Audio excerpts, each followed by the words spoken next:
When the night vision camera flickered back on, all 6 investigators were gone, except for the little handprint burned into the wall, still smoking in the dark. That single chilling frame, ripped from a doomed ghost hunting livestream, had ignited a nationwide obsession, a morbid fascination with the long-condemned Sallie House that now pulsed through every news feed and late-night conspiracy theory. The clip, grainy and silent save for a faint, guttural whisper just before the feed cut out, had become a modern urban legend, a digital campfire story passed from screen to screen, each viewing adding another layer of dread to the already infamous property. It was the kind of viral phenomenon that devoured careers and reputations whole, leaving behind only the scorched earth of public blame. For Evan Parker, once the charismatic face of spectral seekers, that scorched earth was his reality.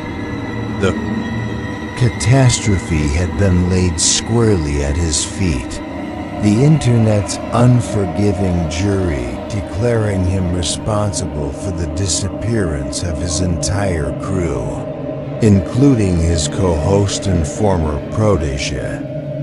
Every comment, every meme, every whispered accusation had chipped away at his once unshakable confidence, leaving him a hollowed-out shell of the man he used to be, haunted not just by the Sallie House, but by the specter of his own failure.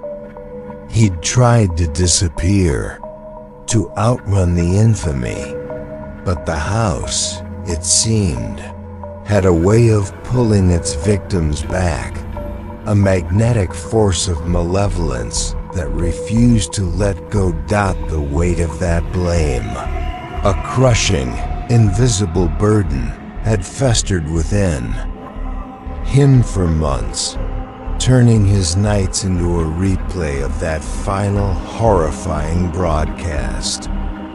He saw the terrified faces of his team, heard their desperate cries, and always, the image of that smoking handprint, an infernal brand against the wall, burned itself into his eyelids.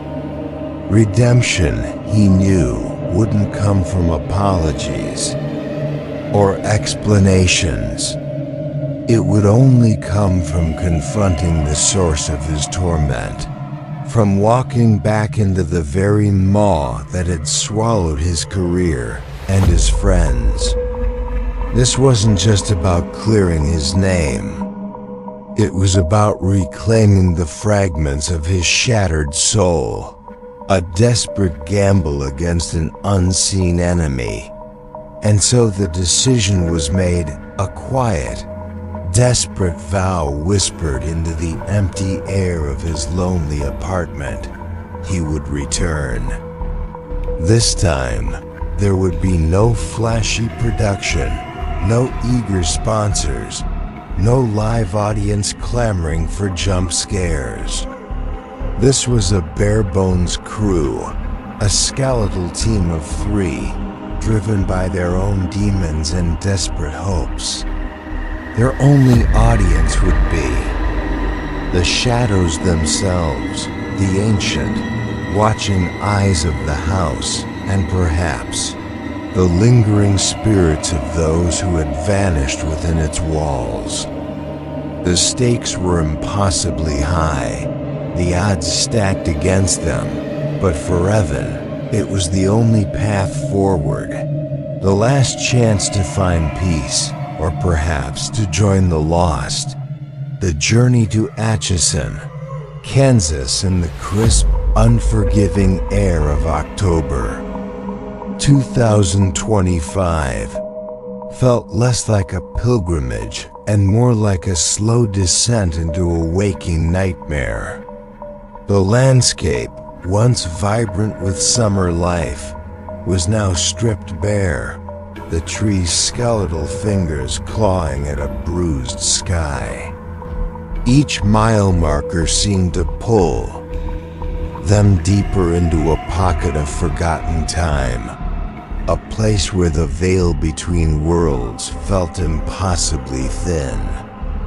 The small towns they passed through seemed to hold their breath, their windows dark, their streets empty, as if sensing the dark purpose that drew the trio closer to their grim destination.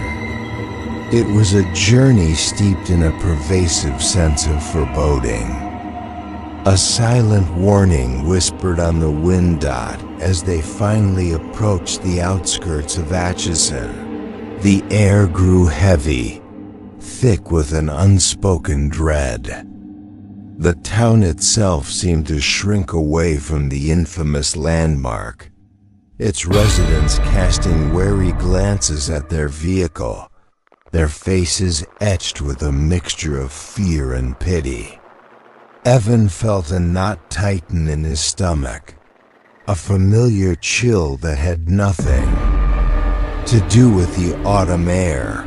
This wasn't just a town. It was a silent sentinel, guarding the secrets of the house, a place where the past refused to stay buried, where the echoes of tragedy lingered like a permanent stain on the landscape. The very ground seemed to hum with a low, disquieting energy, and then it appeared, looming on the horizon like a decaying monument to forgotten horrors, the Sallie House. It stood amid leaf-stripped maples, their branches gnarled and skeletal, mirroring the house's own decrepitude. Its windows were mostly boarded, dark, gaping voids, save for one yawning attic pane, a single unblinking eye staring out into the desolate autumn afternoon. The paint peeled like diseased skin, the porch sagged, and a faint, almost imperceptible hum seemed to emanate from its very foundations, a low thrumming that resonated deep within Evan's bones. It wasn't just a house. It was a presence, a malevolent entity waiting to claim its next victims, setting up their limited equipment outside. The silence was profound, broken only by the rustle of dead leaves and the soft click of Milo's cameras. The air was thick with unspoken tension, each member of the crew lost in their own thoughts, their own fears. Evan checked the night vision cameras, the very same model that had captured the last horrifying moments of his previous team. A tremor ran through his hand as he adjusted the lens, the cold metal a stark reminder of the stakes involved. This wasn't just a job. It was a desperate plea for absolution, a confrontation with the very essence of his undoing. Evan's gaze lingered on the attic window, the single unboarded pane, and he felt an icy finger trace a path down his spine. He knew, with a certainty that chilled him to the bone, that the house was watching them, had been watching them since they first crossed into Atchison. It was a patient, predatory gaze, assessing their weaknesses, anticipating their fears. The weight of his past failure pressed down on him, a suffocating blanket, but beneath it, a flicker of grim determination ignited.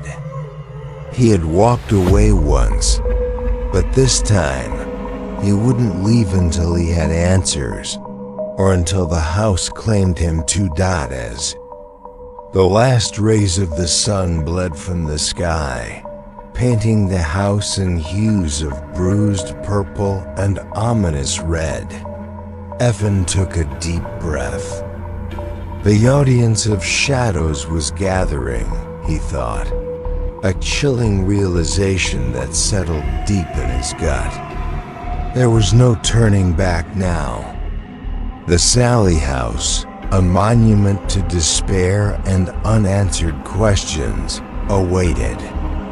And as the first star pricked, through the twilight, a faint, almost imperceptible whisper seemed to drift from the attic window, a sound that promised both revelation and utter annihilation. The autumn wind, a skeletal hand, scraped dead leaves across the porch, but it was the silence from inside the Sallie House that truly screamed, a profound, suffocating quiet that seemed to absorb all sound, all hope. It wasn't the silence of emptiness, but of something waiting, something ancient and hungry, holding its breath just beyond the peeling paint and rotting wood. The air grew heavy with the scent of decay and something else, something metallic and faintly sweet, like old blood. This was not merely a house. It was a tomb, a maw, a living entity that radiated a palpable sense of malevolence, its very foundation steeped in sorrow and terror. Evan Parker, at 34, moved with the weary grace of a man carrying an invisible cross. His eyes, once bright with the thrill of discovery, were now shadowed, haunted by the ghosts of his past team. Every creak of the floorboards, every gust of wind rattling the loose panes, seemed to echo the accusations that had followed him since the last live stream. He was a disgraced host, a pariah in the paranormal community, and this return was his desperate, final gamble.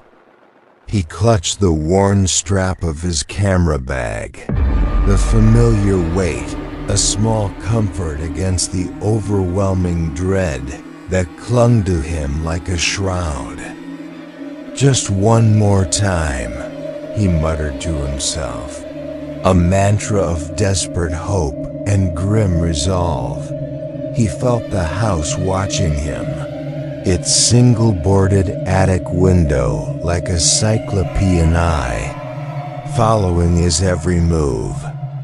The burden he carried was immense, the lives of his crew, the shattered trust of his audience, and the gnawing fear that he was leading his new small team into the same abyss. His hands trembled slightly as he fumbled with the lock, the cold metal a stark contrast to the burning shame in his gut. This wasn't about fame anymore. It was about redemption, about proving to himself, if no one else, that he wasn't a coward, that he hadn't abandoned them.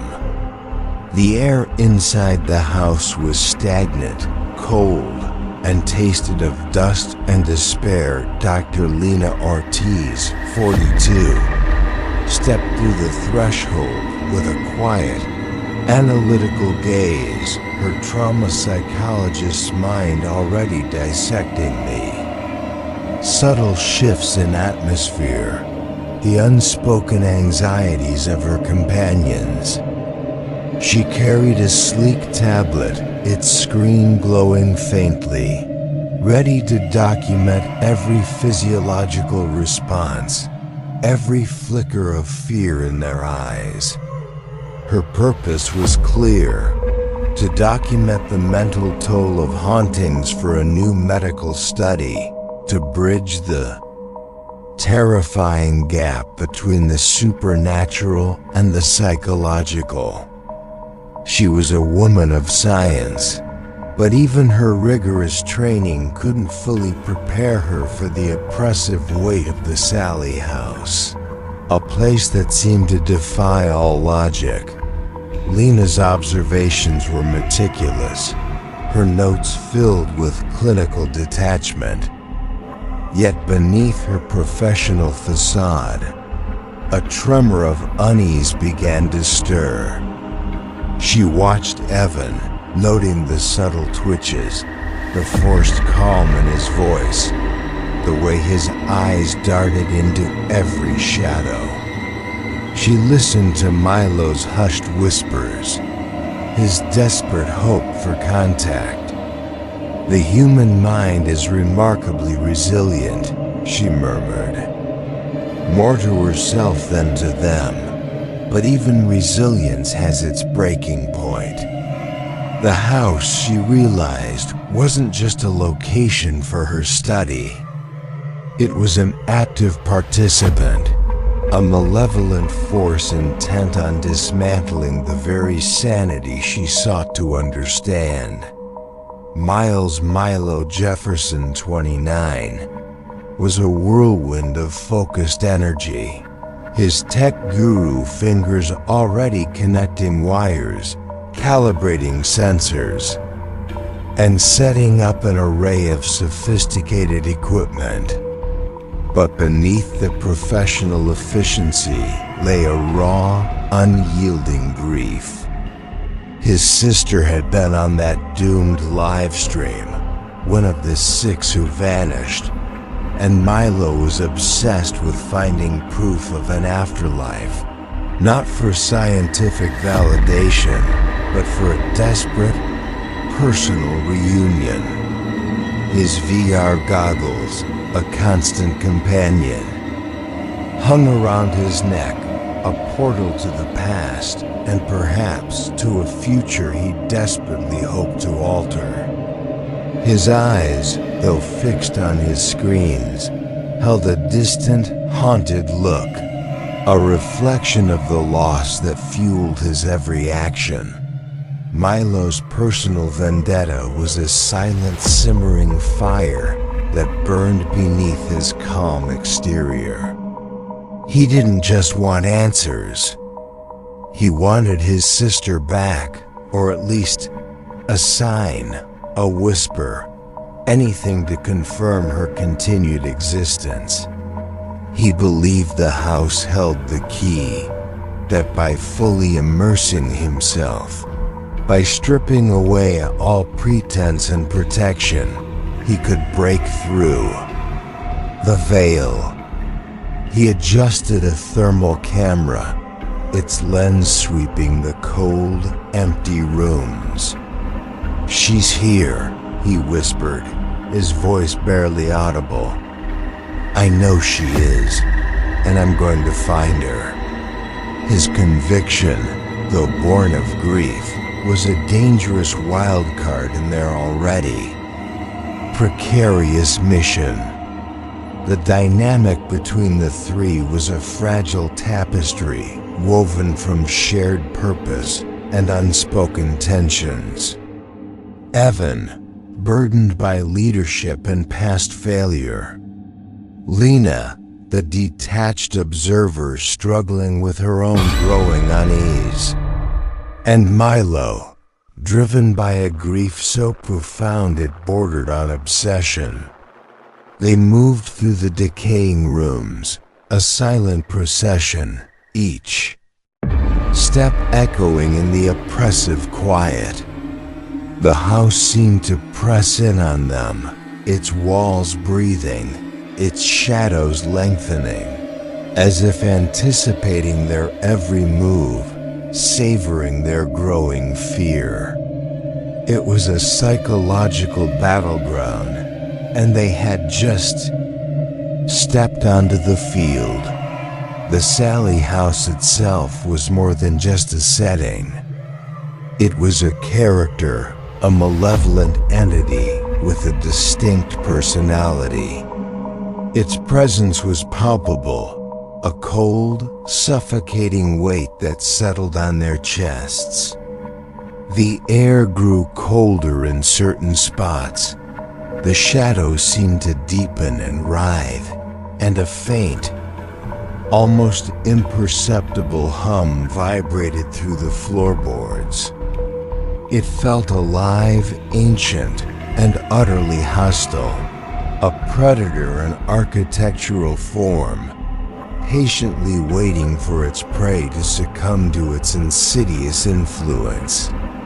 Every creak, every groan of settling wood felt like a deliberate sound, a warning, a taunt as they took their first tentative steps deeper into the house.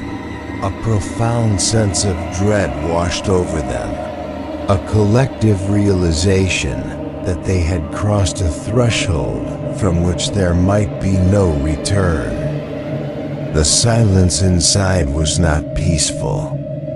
It was a hungry silence, waiting to be filled with screams. The dust motes danced in the faint light filtering through the boarded windows, like spectral dancers preparing for a macabre performance. And from the depths of the house, a faint, almost imperceptible whisper seemed to call their names, a siren song of terror that promised to unravel their sanity, one terrifying moment at a time. A faint, rhythmic clicking echoed from the floorboards above, a sound too light to be footsteps, too deliberate to be chance, the sound of marbles, but no marbles were there. It was the first night, and the Sallie House had begun its insidious game. They had just finished setting up their array of cameras, sensors, and audio recorders. The hum of their equipment, a fragile barrier against the encroaching silence. Evan, adjusting a night vision camera in the living room, froze, his hand hovering over the lens. Lena, meticulously calibrating a thermal sensor, looked up, her brow furrowed. Malo, hunched over a laptop, his fingers flying across the keyboard, paused mid-keystroke. The sound was unmistakable, yet impossible. "Did you hear that?" Evan whispered, his voice barely a breath, the question hanging heavy in the stagnant air. Lena nodded slowly, her eyes wide, a flicker of something beyond. Scientific curiosity in their depths. Milo, usually so focused on his screens, ripped off his headphones, his face pale. "Marbles," he breathed. "It sounds like marbles, but there's nothing there. No drafts, no vibrations." They swept their flashlights across the ceiling, across the dusty floorboards above, but found nothing. The clicking continued, a playful, yet deeply unsettling rhythm, drawing them upward, towards the source of the impossible sound. Evan's skepticism, a shield he had worn for years, began to crack. He had always sought logical explanations, but this defied all logic. Lena's scientific curiosity, usually a calm, guiding force, was now tinged with an unnerving fascination. She pulled out a small, specialized microphone, attempting to pinpoint the sound's origin, her hand trembling slightly. Milo, however, seemed almost invigorated, a desperate hope shining in his eyes. "This is it," he whispered. a manic grin spreading across his face. This is proof. She's reaching out. His obsession, fueled by grief, was pushing him closer to the edge, blurring the lines between hope and delusion. As they reached the top of the stairs, the clicking intensified, leading them to a small, dusty bedroom.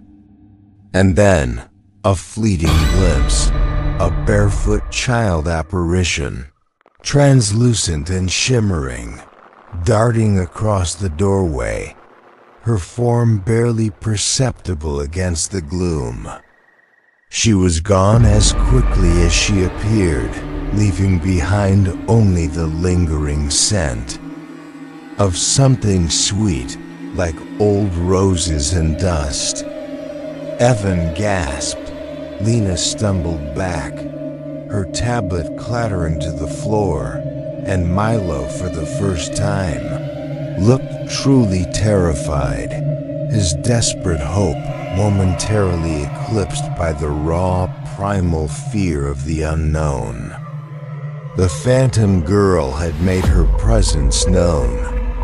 A moment later, Evan, trying to regain his composure, cleared his throat. "Okay," he said, his voice a little shaky.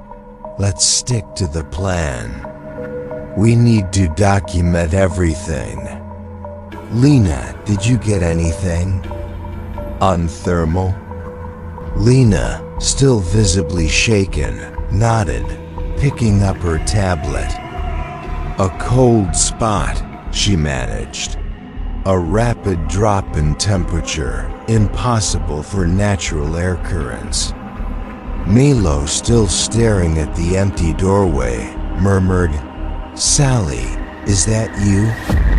The name, whispered into the oppressive silence, hung in the air like a curse, and the atmosphere in the room shifted, growing heavier, colder, permeated by a sudden, profound sense of dread.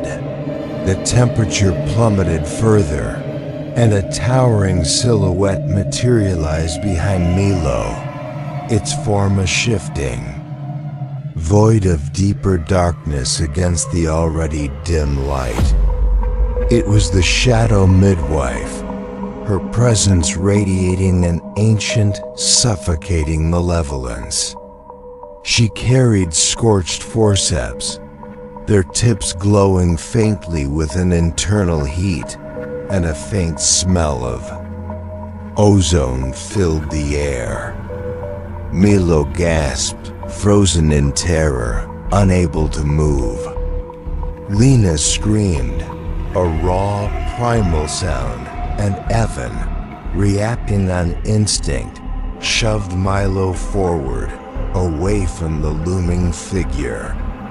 The midwife's arm swung, missing Milo but striking the wall, leaving a smoking, blackened burn mark in the plaster, the shape of a gnarled, skeletal hand. What was that? Milo shrieked, scrambling away, his face contorted in abject terror. Evan, his heart pounding against his ribs, pulled him to his feet. "Don't speak her. Name Milo," he hissed, his voice strained. Lena, her face ashen, pointed a trembling finger at the scorched mark. It's burning the wall. It's real." The encounter with the shadow midwife had shattered any lingering doubt, transforming their scientific investigation into a desperate struggle for survival against forces they could barely comprehend. The house was not just haunted. It was actively hostile, a living, breathing entity of pure malice. Later, a chilling curiosity, or perhaps a desperate need for answers, drew them to the basement. The air grew heavy with the smell of damp earth and something else. Something cloying and sickly sweet, like decaying flesh. The oppressive cold seeped into their bones, and the shadows seemed to writhe and deepen with every step down the creaking, wooden stairs. Their flashlights cut through the gloom, revealing a dirt floor, crumbling stone walls, and a pervasive sense of ancient, unspeakable horror. This was the heart of the house's darkness, the place where its malevolence truly resided, a suffocating embrace of pure dread. And then they saw it, a pulsing root-like fissure in the concrete floor, a grotesque wound that bled black ichor, slowly seeping into the surrounding earth. It pulsed with a faint, rhythmic beat, like a monstrous heart, and from its depths, faint whispers emanated, a chorus of unborn voices, soft and insidious, promising unimaginable horrors. What is that? Lena whispered, her voice barely audible, her scientific mind struggling to reconcile the impossible sight before her. Evan felt a wave of nausea wash over him, a primal revulsion at the sheer wrongness of it. Malo, however, leaned closer, his face a mask of morbid fascination, drawn by the whispers, by the promise of something beyond. The psychological impact of these encounters was immediate and profound. The initial fear had morphed into a creeping dread, a pervasive sense of being hunted. "We're not just observing," Evan said, his voice flat. "We're being played with." "This house, it's alive," Lena nodded, her eyes distant. "It's targeting us psychologically. It knows our fears." Malo, however, seemed almost gleeful, a dangerous glint in his eye. "It's acknowledging us," he corrected. "It's showing us what it can do." The house had revealed its true nature, and they were no longer investigators. They were prey, caught in a terrifying game where the rules were unknown, and the stakes were their very souls. The night vision feed glitched, not with static, but with a flicker of Lena's own face, contorted in a silent scream, a scream that hadn't happened yet. It was the second night, and the psychological torment had begun in earnest, a subtle, insidious assault on their minds, far more terrifying than any physical manifestation. The house wasn't just showing them horrors. It was creating them from within, twisting their perceptions, blurring the lines between reality and nightmare. Evan stared at the monitor, his blood running cold, the image of Lena's future agony seared into his mind, a chilling premonition of the house's ultimate goal. Evan felt it first, a subtle chilling sensation, like invisible fingers threading his vocal cords, tightening with each attempt to speak. His voice would catch, his words would stick, and a suffocating pressure would build in his throat, making him gasp for air. He tried to dismiss it as stress, as a psychosomatic reaction, but the feeling was too real, too deliberate. He'd try to explain it to Lena or Milo, but the words would dissolve on his tongue, replaced by a silent, choking panic. The house was silencing him, stealing his ability to communicate, isolating him even as he stood mere feet from his companions. Lena, despite her professional detachment, found herself plagued by auditory hallucinations. The static from their equipment would morph, not into white noise, but into the distant, echoing screams of her past patients, their voices rising and falling in a terrifying chorus of anguish. She'd snap her head up, convinced she was back in a sterile therapy room, only to find herself in the decaying silence of the Sallie House. Her medical training, her years of understanding the human psyche, offered no defense against this insidious attack. "It's trying to break my focus," she murmured, clutching her head. "It's trying to make me doubt my own sanity." Milo's VR goggles, his portal to the past, became a terrifying window into a distorted future. The footage of his sister's last live stream would replay, but with grotesque demonic edits. Her face would contort, her screams would become guttural growls, and then the footage would mutate further, showing not just her disappearance, but the future deaths of Evan and Lena. Twisted and horrific, playing out in vivid, sickening detail.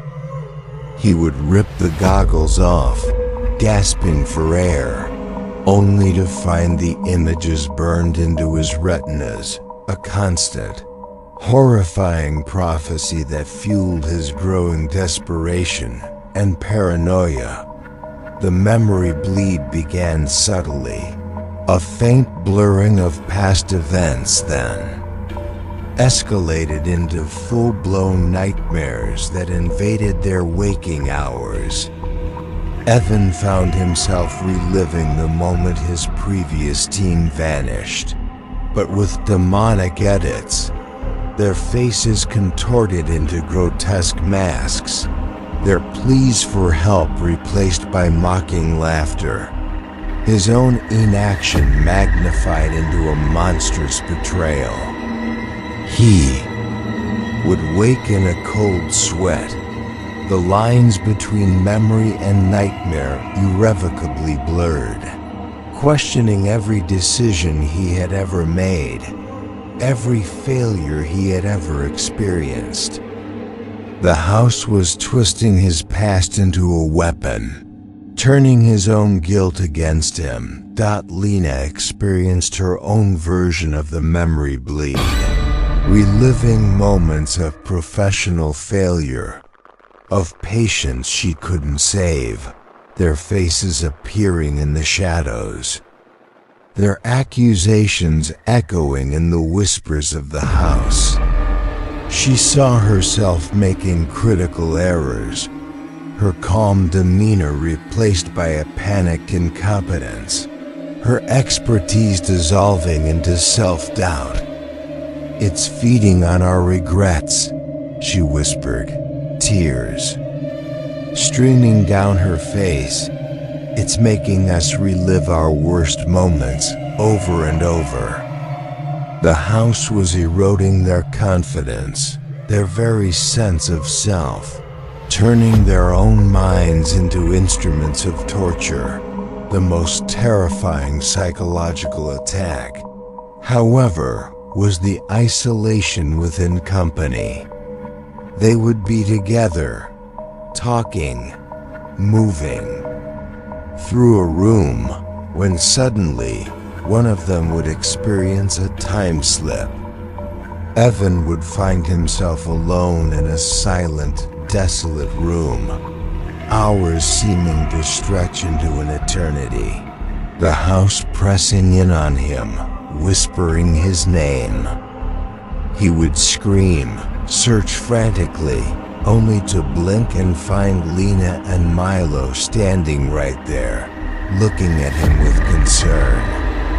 "What happened?" he'd ask, his voice hoarse. "You just zoned out for a second," Lena would reply. "Are you okay?" The others swore only minutes had passed, while for him, it had been an agonizing eternity. These time slips shattered their already fragile trust. "I swear, I was alone for hours," Evan would insist, his voice rising in frustration. "You were right here, Evan," Milo would counter, his eyes narrowed with suspicion. "You just stood there, staring at the wall." Lena, ever the psychologist, tried to rationalize it, but even she couldn't deny the growing chasm of doubt between them. The house was isolating them, not just physically, but psychologically, making them question each other's sanity, eroding the very foundation of their teamwork. They were together, yet utterly alone, trapped in their own personal hells. "Where?" "Losing it," Lena finally admitted, her voice trembling, her usual composure utterly shattered. "The house isn't just haunting us, it's dismantling our minds. It's making us doubt everything, even ourselves." Evan nodded, his face grim. "It's a psychological war, and we're losing ground." Milo, however, seemed to embrace the madness, his eyes gleaming with a dangerous light. "It's showing us the truth," he insisted. "It's breaking down the barriers so we can see what's real."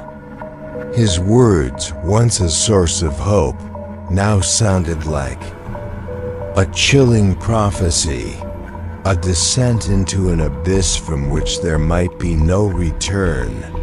The realization settled over them, like a shroud. The Sallie House wasn't just a place of ghosts and shadows. It was a sentient entity, a master manipulator of the mind. It was feeding on their fears, their guilt, their grief, twisting their memories, and isolating them within their own company. They were trapped in a labyrinth of their own minds, each turn leading deeper into paranoia and delusion. The house was not merely trying to scare them. It was trying to break them, to consume their sanity, leaving behind only empty husks, just like the 6 who had vanished before them. The true horror was not outside, but within, a creeping madness that threatened to swallow them whole. The countdown clock, once a stark red digital display on the wall, now bled into the plaster, its numbers fading like old bloodstains, each tick a whisper of borrowed time. 72 hours. That was the pact. 3 nights, no more. But as the final night descended, the numbers on the projector grew fainter, as though the house itself was devouring time, accelerating their inevitable doom. A frantic urgency pulsed through them, a desperate need to escape before the last vestiges of their sanity and their lives were consumed by the malevolent entity that permeated every creaking floorboard and every shadowed corner. The air was thick with desperation, a palpable fear that clung to their skin. The psychological attacks of the previous night had left them frayed, their nerves raw, their trust in each other hanging by a thread. Evan, his voice hoarse, tried to rally them. "We have to stick together. We have to finish this." Lena, her eyes wide with exhaustion and terror, nodded, clutching her tablet like a lifeline.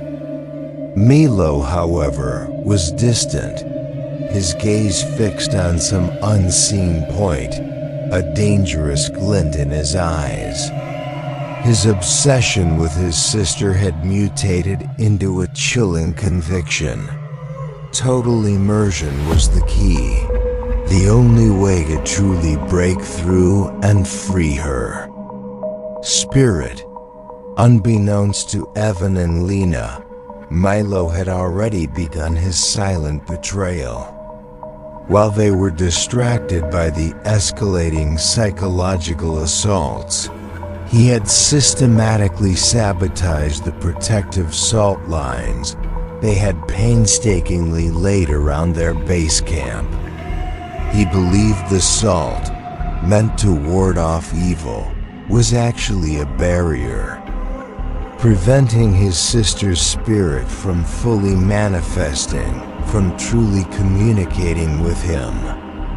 Each deliberate breach was a desperate act of love, a misguided attempt to tear down the walls between life and death, convinced that only by inviting the full force of the house could he finally reach her. The discovery was horrifying. Evan, checking the perimeter, saw the gaps in the salt, the disturbed lines, and a cold dread seized him. "Milo, what have you done?" he roared, his voice echoing through the house. But it was too late. The breach, a gaping wound in their meager defenses, unleashed the shadow midwife in full terrifying force. Her towering silhouette filled the doorway, her scorched forceps glowing with an infernal heat, and a guttural shriek tore through the air, a sound that promised unimaginable pain. The group splintered, their fragile unity shattered by fear and betrayal, each person scrambling for their own survival. Lena screamed, scrambling away from the midwife's outstretched arm, the air around her crackling with malevolent energy. Evan, grabbing a heavy camera tripod, swung it wildly, trying to create a diversion. But the midwife was too fast, too ethereal. Milo, however, didn't run. He stood his ground, his face a mixture of terror and perverse triumph, as if welcoming the very entity he had unleashed. "Sally," he screamed. Show me my sister." The midwife paused, its form wavering, its glowing forceps hovering inches from Milo's face. A silent, terrifying communion between the living and the dead. Evan, realizing the full extent of Milo's madness, knew they had only one chance. The relic, the fetal-shaped lump of salt, jagged with baby teeth, hidden in the wall safe, was their only hope of sealing the basement vein and perhaps banishing the house's malevolence. "Lena, the safe. We need to get to the basement," he yelled, pulling her towards the crumbling wall where they had found the hidden compartment earlier. The midwife, now focused on Milo, seemed to ignore them for a moment, its attention consumed by the desperate, grieving man. It was a fleeting opportunity, and they had to seize it. The journey to the basement was a descent into pure, unadulterated horror. The air duct, their only path, was narrow, dark, and filled with the stench of decay. But worse than the physical constriction was the psychological torment. The duct seemed to randomly compress, like a throat swallowing, pressing in on them, threatening to crush them. Evan went first, crawling on his hands and knees, the walls squeezing in, making him gasp for air. Lena followed, her claustrophobia flaring, her screams muffled by the oppressive darkness. Every inch was a struggle, a fight against the house's attempt to suffocate them, to bury them alive. Finally, they burst out into the basement, gasping for air, their bodies bruised and trembling. The basement vein pulsed with an increased intensity, its black ichor now flowing more freely, forming grotesque patterns on the concrete floor. The whispers from its depths were louder now, a cacophony of unborn voices rising to a chilling crescendo. The air was thick with the scent of blood and something else, something ancient and putrid. The house was fighting back, its very core rebelling against their intrusion, against their desperate attempt to sever its connection to the living world. Clutching the relic, its rough, jagged surface digging into his palm, Evan lunged towards the pulsing fissure. The house roared, a sound that vibrated through his very bones, shaking the foundations. The whispers from the vein intensified, trying to deter him, to fill his mind with doubt and despair. Lena, ignoring her own terror, helped him, her hands pressing against his back, urging him forward. He slammed the relic into the pulsing ichor, a sickening squelch echoing through the basement. The vein throbbed violently, then, with a final agonizing spasm, it began to shrink. The black ichor receding, the whispers fading into a faint, dying groan. A profound silence descended, broken only by their ragged breaths. The pulsing stopped. The black ichor dried, leaving a dark, crusted stain. The house seemed to sigh, a long drawn-out exhalation of defeat. Evan and Lena stumbled out of the basement, their bodies aching, their minds reeling.